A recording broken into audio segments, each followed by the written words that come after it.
So, hello, my name is Juliana Martinez. I am an assistant professor at the World Languages and Cultures Department, and I've been invited to this project by my colleague, Dan Kerr.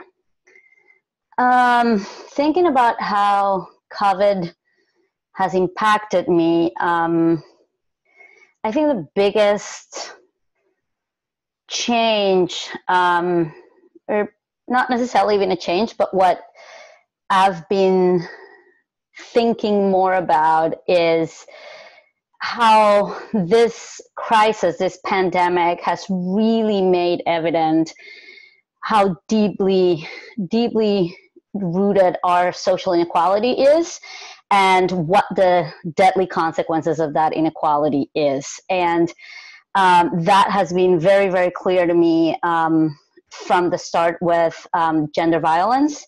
So a lot of my work and a lot of my networks are around gender violence and gender and sexual diversity. And both of those communities have been severely impacted by COVID, both here in the United States and in Colombia and Argentina, where I have dear friends. And also I know a lot of people who do incredible community work. And just seeing how this inequality, not the virus, but how inequality is killing systematically the people that we as a society had decided before the virus that were spendable. It's been really shocking, and there's nothing new. We knew all these things. I've been talking with a lot of colleagues, and it's like, how can any state or any organization be surprised that feminicides and gender violence was going to go off the charts when we know for years and years that the home is the most violent place for women. That's where women get killed. That's where girls and adolescents get raped and killed. So we sent everybody home, and we're surprised that women are being killed in record numbers across the Americas. And then, of course, particularly for trans folks, it has been devastating. Many trans people have to engage in survival sex work, which is extremely dangerous right now, not only because of the possibility of getting COVID, but particularly because of the exposure to police brutality that many of the restrictions around COVID has created in Latin America. Stay-in-place orders have been very strict, and curfews have been very strict. And many people in the world cannot stay home, period. They don't have homes for many reasons. They live in crowded and violent homes, and they need to work to survive. And some of that work is sex work. So to me, and the COVID has really shown and how structural violence and inequality works. And of course, right now, this is June 2nd, we are seeing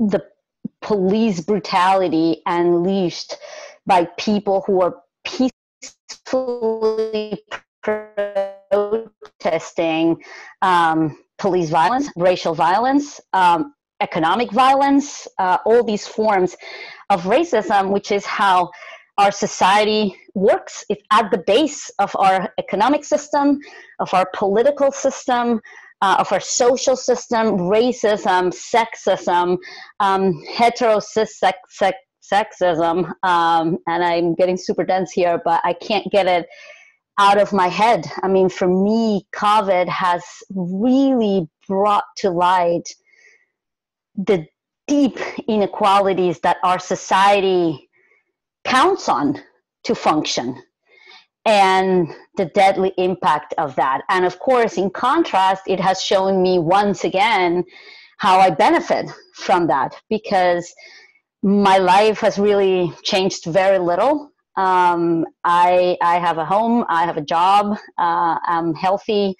No one I know who's really close to me has been I know folks who have had the virus, but no one has died, and that just speaks of the resources available to deal with disease in general, and to protect yourself. So this contrast between how I benefit from this massive inequality and everything that's going on has been what COVID means to me. And in that sense, when I think what I hope we get out of this crisis, it's change. It's deep social change. And I don't mean that people learn how to do sourdough bread or, do more yoga and meditate, and that's great. And if you meditate and do bread and make bread, and that's great. There's nothing wrong with those things. But I also worried about how, again, neoliberalism and capitalism are co-opting this to create this false idea of individual betterment and improvement, self-improvement, and not understanding really where the crisis is, right? So I'm really happy for all the people who get to spend more time with their kids and who do more Zoom calls with their high school buddies. And I do all those things and they make me feel good, and I work out and that gets me through the day and all of those things. I'm not criticizing that. But what I really hope we get is the urgency, a real sense of urgency for a need of radical institutional, economic, and political change. In the United States, we have elections coming out. There's been the way the political, economic elites and leadership in this country has behaved during this crisis and during the protests is appalling, is terrifying, is enraging. And I hope we learn that it's unacceptable and that we create that change, that real change that we so desperately need, because we have already killed as a society 100,000 people in 2 months. That is terrifying. And the majority of those people are African American and Latinx. It's the elderly, people in prisons. We don't even know what's going on, people who are confined in detention centers and in prisons. So that's what I hope we get out of this, that we really understand and we come out angry and ready to demand and create a really structural change in our society, in our economic system, and in our political system.